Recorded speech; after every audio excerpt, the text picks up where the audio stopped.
আবির, কই তুমি? 1 ঘন্টা ধরে আমি দাঁড়ায় আছি। হ্যাঁ, তাড়াতাড়ি আসো।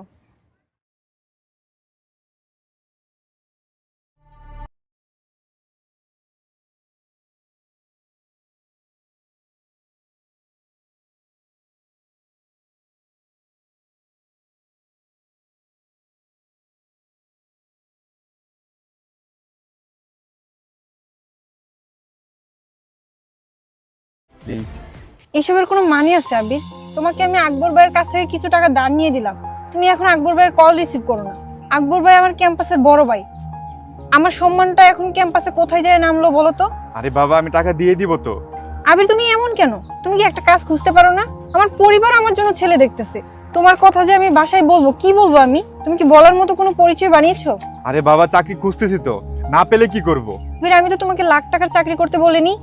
আমি চাই তুমি এই একটা নিজের পরিচয় বানাও, টিনের চালের হোক, কিন্তু একটা সংসার হোক আমার। এই শহরে শিক্ষিত মানুষের চাকরি পায় না, আর আমি তো আন্ডার 5। আবির, তুমি আমাকে ভালোবাসো না? প্লিজ আমার জন্য হলেও কিছু একটা করো। আমাকে যদি অন্য কোনো জায়গায় বিয়ে দিয়ে দেয়, আমি কিন্তু বিয়ের রাতে সুসাইড করবো। আরে পারবা না, সুসাইড করা এত সহজ না। যে তেলাপোকার মতো প্রাণী দেখে ভয় পায়, সে করবে সুসাইড। আসলে তুই একটা বদমাইশ। আরে বাবা, রাগ করো কেন? আমি বলছি তো চাকরি খুঁজবো। আগামী 1 সপ্তাহের মধ্যে ইনশাআল্লাহ চাকরি পেয়ে যাব। এবার খুশি তো? সত্যি তো? সত্যি সত্যি সত্যি। আবির, তোমাকে যে আমি কতটা ভালোবাসি। আচ্ছা বাদ দাও, এখন আমাকে 200 টাকা দাও। 200 টাকা দিয়ে তুমি কি করবা? আবার রিক্সায় দিয়ে বাসা যাবা? আরে না, আমি আর নয়ন রাতে ডিনার করব, আর 100 টাকা দিয়ে 5টা সিগারেট কিনবো। দাও। তুমি আর কখনো চেঞ্জ হবা না। আরে বাবা, রাগ করো কেন? শুনে যাও। নীলা।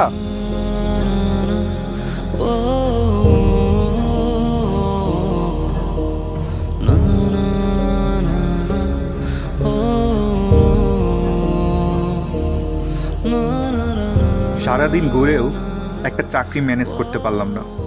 আল্লাহ, প্লিজ তুমি একটা ব্যবস্থা করে দাও।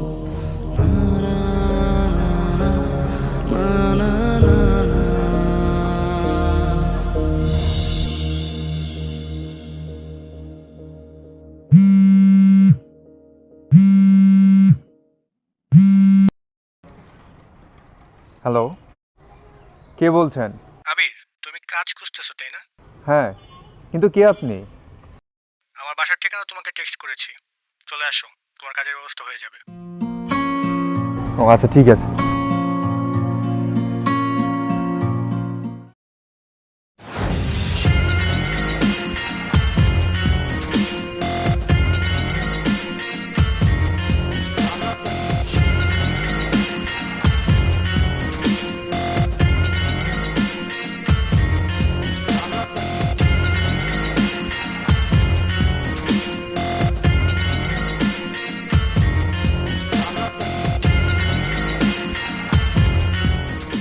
আসসালামু আলাইকুম।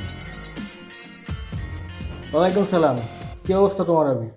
কেমন আছো? কেমন যাচ্ছে তোমার দিনকাল? এই তো, বেকার ছেলেদের যা হয় আর কি।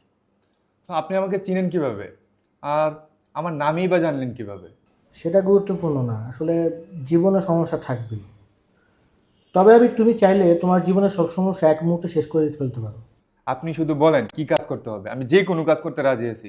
যদি একবার বলেন কি কাজটা করতে হবে আমাকে। তোমাকে একটা অফার করতে পারি আমি, কিন্তু আবির তুমি কি কাজটা করবে? একটা খুন করতে হবে। খুন? আবির বসো বসো বসো, আবির কথা শোনো, বসো। পুরো কথাটা শেষ করতে দাও। মানুষের জীবনে সুযোগ একবার আসে, সব মানুষের জীবনে একবার না একবার সুযোগ আসে। সেই সুযোগটা যে কাজে লাগাতে পারে সেই কিন্তু জীবনে সফলতা অর্জন করে। তোমার জীবনে এসেছে, তোমার সেটা কাজে লাগাতে হবে। এই খুনটা করার জন্য তোমাকে আমি 30 লাখ টাকা দেবো। এই 30 লাখ টাকা দিয়ে তুমি একটা বাড়ি কিনতে পারবে, তুমি একটা ব্যবসা করতে পারবে, এবং কি তুমি তোমার নীলাকেও তোমার নিজের করে রাখতে পারবে। তোমার নীলাকেও তোমার হারাতে হবে না। তোমার জীবনটা পাল্টে যাবে। তোমার জীবনের যতগুলো অপূর্ণতা আছে সব পূর্ণ পাবে। একবার ভেবে দেখো, জীবনটা মুহূর্তে পাল্টে যাবে। তবে তোমাকে আরেকটা কথা আমি বলতে পারি, যে এই খুনটার জন্য থানা পুলিশ তাদের কাছে তোমার কোনো জবাবদিহি করা লাগবে না। কোনো থানা পুলিশে তোমার নামে মামলা হবে না। কোথাও থেকে তোমাকে কেউ কোনো প্রশ্ন করবে না, কারণ সব জায়গায় আমি ব্যবস্থা করে রেখেছি। অর্থাৎ তুমি খুনটা করবে, টাকা নিবে, সুন্দর মতো তুমি তোমার লাইফ লিড করবে, তোমাকে কোথাও জবাবদিহি করা লাগবে না। ভেবে দেখতে পারো আগে, এরকম সুযোগ সবার জীবনে আসে না, তোমার জীবনে এসেছে, তোমার সেটা কাজে লাগাতে হবে। তবে টাকার নোটে কখনো লেখা থাকে না যে এটা খুন করে পাওয়া টাকা আর এটা কষ্ট কষ্ট করে অর্জন করা টাকা। টাকা শুধু টাকাই হয়। তোমার উত্তরের অপেক্ষায় থাকলাম। তোমার মত যদি বদলায় আমাকে কল দিও।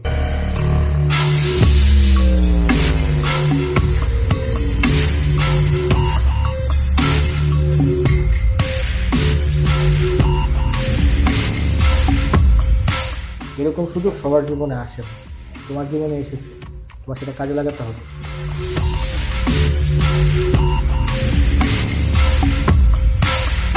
তোমার জীবনটা পাল্টে যাবে।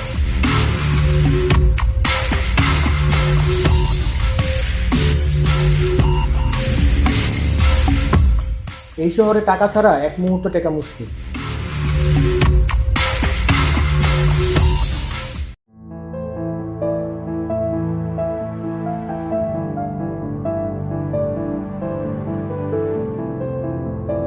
কি হয়েছে, এতবার কল দিচ্ছ কেন তুমি? তুমি জানো না আমি স্টুডেন্ট পড়াতে আসছি? নীলা, আমাকে 3,000 টাকা দাও তো, আমি তোমাকে পরশু দিয়ে দিচ্ছি। আবির, এইখানে আমি স্টুডেন্ট পড়াতে আসছি, তুমি এইখানে এসে কল দিয়ে আমাকে বের করে বলতেছো তোমাকে টাকা দিতে।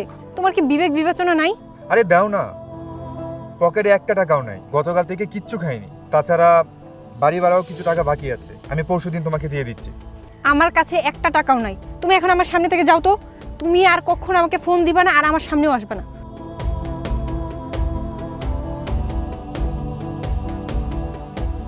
আরে আপন মানুষ বিপদে পড়লে কাছের মানুষে হেল্প করে না।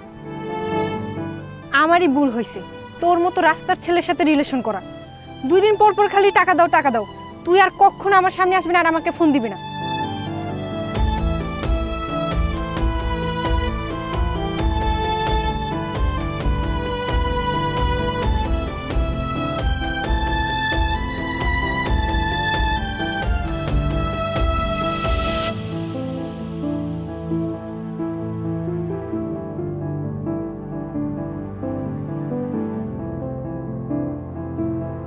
আমারই ভুল হয়েছে তোর মতো রাস্তার ছেলের সাথে রিলেশন করা। এই খুনটা করার জন্য তোমাকে আমি 30 লাখ টাকা দেব।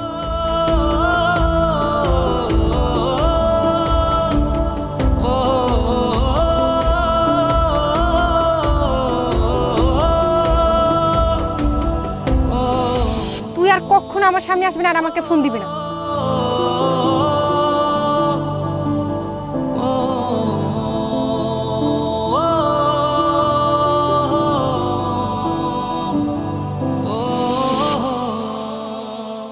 তুমি একটা বাড়ি কিনতে পারবে, তুমি একটা ব্যবসা করতে পারবে, এবং কি তুমি তোমার নীলাকেও তোমার নিজের করে রাখতে পারবে। তোমার নীলাকেও তোমার হারাতে হবে না।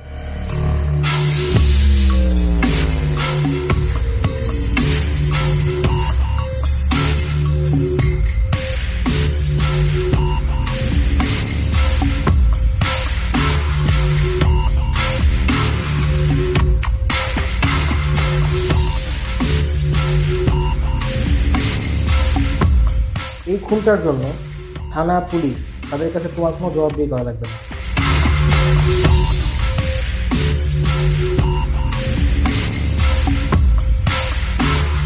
তোমার মত যদি বদলায় আমাকে কল দিও।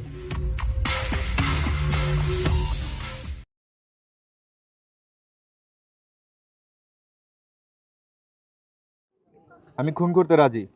যাকে খুন করব তার পিক আর ডিটেলসটা আমরা হোয়াটসঅ্যাপে পাঠিয়ে দিই।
এসেছো, আমি তোমাকে কিছু দেখাতে চাই।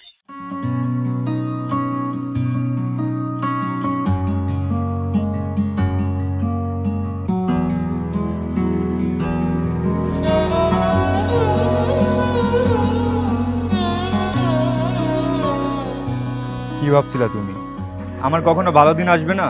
আমার খারাপ সময়ে তুমি আমাকে চুরে ফেলে চলে গেছো, তাই আজকে তোমাকে ডেকে এনে দেখাচ্ছি আমার পরিবর্তন। আমার বাড়ি হয়েছে, গাড়ি হয়েছে, ব্যাংক ব্যালেন্স হয়েছে, অনেক টাকা হয়েছে। নীলা, তোমরা হচ্ছে সেই প্রাণী যারা রেডিমেড সফল পুরুষ খুঁজো, কিন্তু একটা অসফল পুরুষকে ভালোবেসে সফলতা পর্যন্ত তার পাশে থাকো না। কি হয়েছে? আরে কি হয়েছে বলবি তো?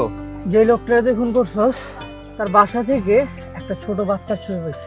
সেই লোকটার আত্মীয়স্বজন বলছিল ওই বাচ্চাটাই নাকি তার ছেলে।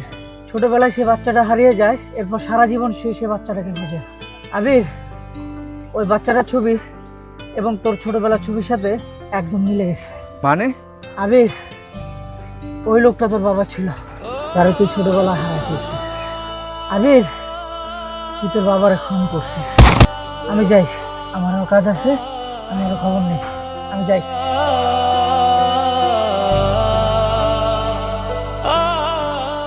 ভাবছিলাম তুমি ছোটখাটো মানুষদের টাকা নিয়ে তাদের টাকা ফেরত দাও না, অথবা বাটপারি করো, কিন্তু কখন যে তুমি মানুষ খুন করার পরে চলে গেছো সেটা কখনো ভাবতেও পারিনি।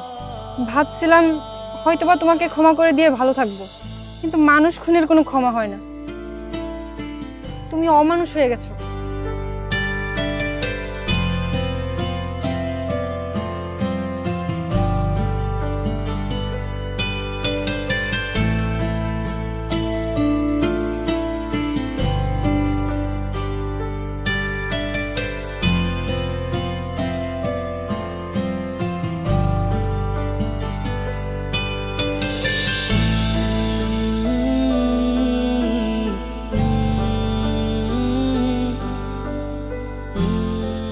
পৃথিবী আপনাকে আপনার পাপের শাস্তি ফিরিয়ে দিবে, তাই পাপ করার আগে এক মুহূর্ত ভাবুন, নিজের বিবেককে জাগ্রত করুন। টাকাই সবকিছু নয়, সৎ পথে থেকে সাধারণ জীবনযাপন করার মাঝেও তৃপ্তি রয়েছে। পাপকে ঘৃণা করুন, পাপীকে নয়। আমাদের গল্পের আবিরের মতো হাজারো আবির রয়েছে আমাদের সমাজে। তাদের সঠিক পথে ফিরিয়ে আনার জন্য প্রয়োজন শুধু একটু ভালোবাসা এবং যত্ন। আসুন এই আবিরদের ভালো পথে ফিরিয়ে আনি এবং নতুন করে কোনো আবিরের যেন জন্ম না হয়, সেজন্য আমরা সবাই মিলে কাজ করি, সুন্দর এক বাংলাদেশ গড়ি।